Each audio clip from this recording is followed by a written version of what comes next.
2NURFM.com, a broadcast service of the University of Newcastle. Time to take a look at state and federal politics. We do that with the University of Newcastle's Associate Professor in Politics, Dr. Jim Joes, joining us for a Tuesday morning. And what has become a true mess is the Senate vote for Western Australia. What's been going on there, Jim? That's a mess, isn't it? Well, that's a good question, Dave. Good morning. I don't know. I don't have an answer in the sense of how do you explain 1,440 votes going missing? Missing, that's the big question. The sort of simple explanation would be it's just simply, shall we say, carelessness or inadvertent issues have intervened.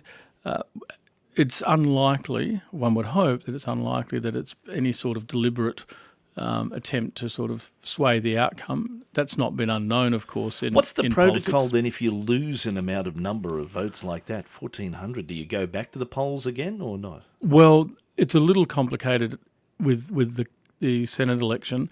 The Electoral Commission has to first of all declare a result, and once it declares a result, then that result can be contested. It can be appealed in the High Court. And although the Electoral Commission itself is not happy with the process or outcome, and I think they're fairly genuine, my experience with the Electoral Commission is that they're generally pretty thorough in what they do and very concerned that everything is seen to be fair and above board.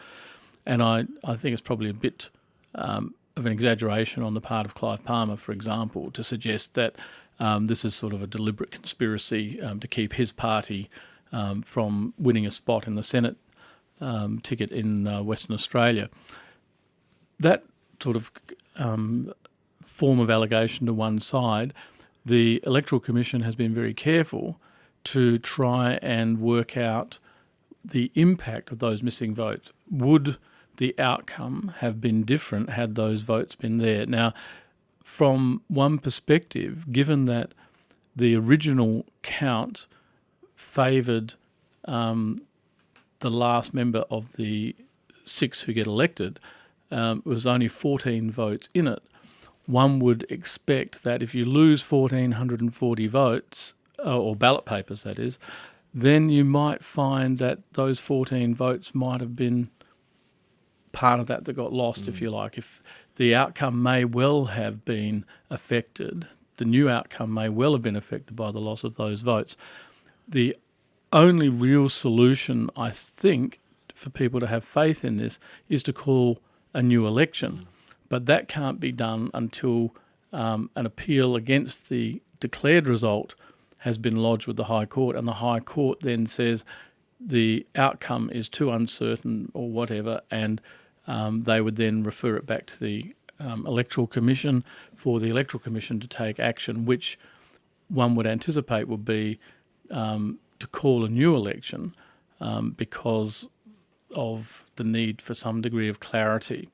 Now, that in principle perhaps solves the problem.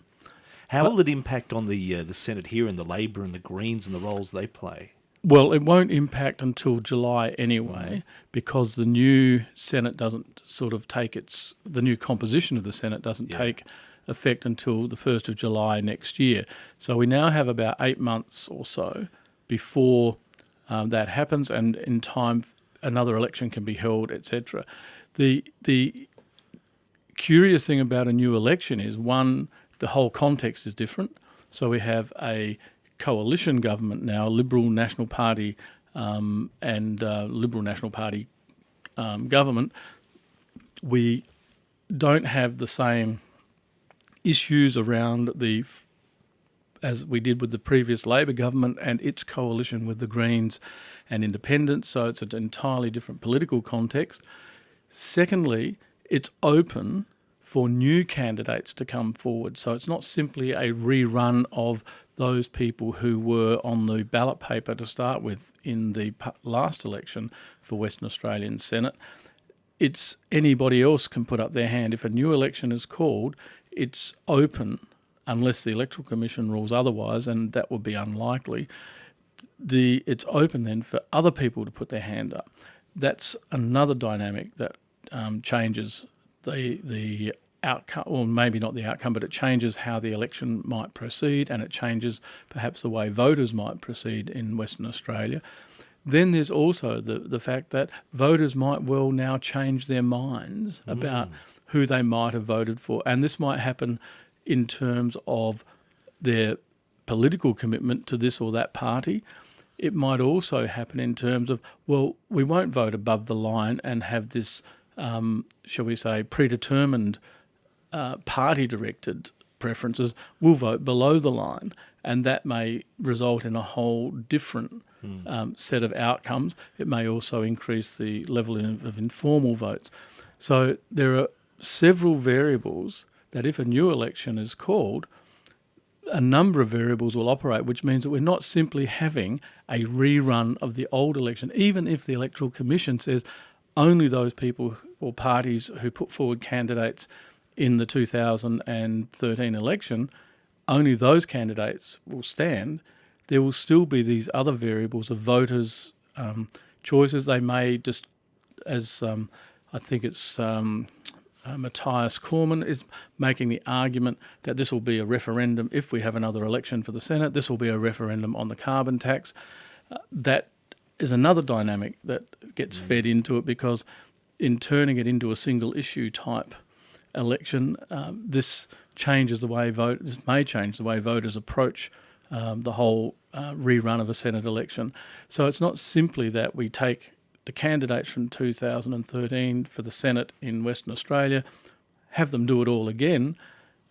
Even if we just did that limited exercise, there are a number of other variables, as I've said, that will impact on the way in which the outcome happens. And it may be an entirely different outcome. It may affect even those further up the ticket. So voters may express dissatisfaction with the whole process and do all sorts of unpredictable things which will affect the way the numbers fall out. So my guess is at this stage that once the current declaration is disputed and put aside, that the Electoral Commission will run with a new election, and it will be basically the whole process will start from the calling for nominations and writs and so forth, and the whole thing will play out with possibly new candidates getting involved. So we may yet see a quite different Senate, and different outcome, yeah. And certainly from the government's perspective, they will be wanting to see a different outcome, perhaps getting a couple more sympathetic people into the Senate from Western Australia to help them keep a closer, not so much control of the Senate, but push them closer towards control of the Senate. Great to get your thoughts on that, and you'll keep us in touch with what happens over there. My pleasure, Dave.